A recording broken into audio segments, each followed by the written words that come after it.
সবার শুভকামনা করে শুরু করছি আজকের ভিডিও।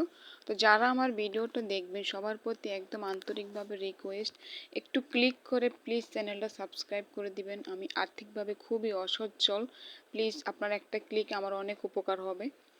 তো আমি আজকে চিংড়ি বুনো করতেছি, সবাইকে আমার চ্যানেলের পক্ষ থেকে জানাচ্ছি শুভেচ্ছা। আমি নতুন একটা রেসিপি নিয়ে চলে আসলাম, সেটা লোভনীয় এবং সবারই পছন্দ। তো তেল গরম করে রসুন কুচি আর আমি কাঁচামরিচ দিয়ে দিলাম, আর এখন দিয়ে দিলাম পেঁয়াজ কুচি। এগুলোকে একটু ভালো করে নেড়ে চেড়ে নরম করে নিব, কারণ মাছ ভুনা হলে এগুলার পেঁয়াজ বেশি ভাজলে তেমন একটা ভালো হয় না, তো একটু নরম করে নিলেই চলবে।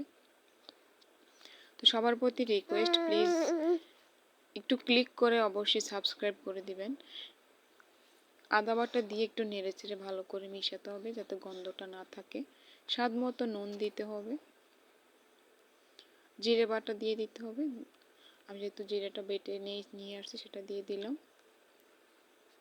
এগুলো মশলাগুলো ভালো করে মিক্স করার পর আমি বাটিটা ধুয়েই, যেহেতু বাটিতে মশলা লেগেছিল, ধুয়ে পানি দিয়ে দিলাম।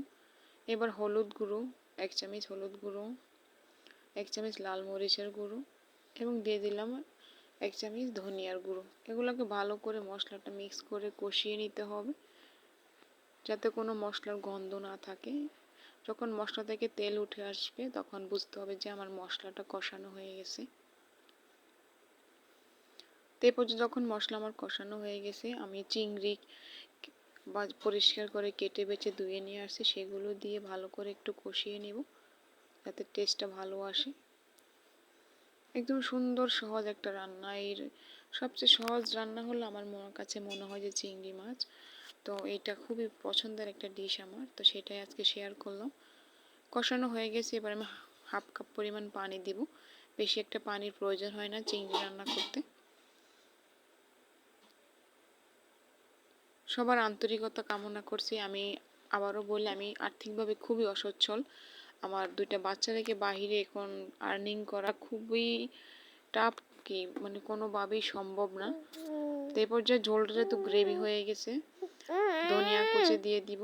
আমি বিলাতি ধনিয়াটা দিলাম, আপনারা এমনি রেগুলার ধনিয়াটা দিতে পারেন, কোনো সমস্যা নেই। এটা আমাদের খেতে চাষ করা আছে, ওখান থেকে এনে আমি দিয়ে দিলাম।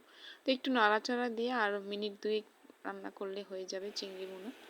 তো হয়ে গেল আমার লোভনীয় চিংড়ি ভুনা। দেখতে কতটা সুন্দর, খেতে কতটা ভালো হবে অবশ্যই সবাই আমরা বুঝতে পারতেছি। সবাই একবার হলে ট্রাই করবেন। সবার আন্তরিকতা কামনা করছি। Please subscribe my channel.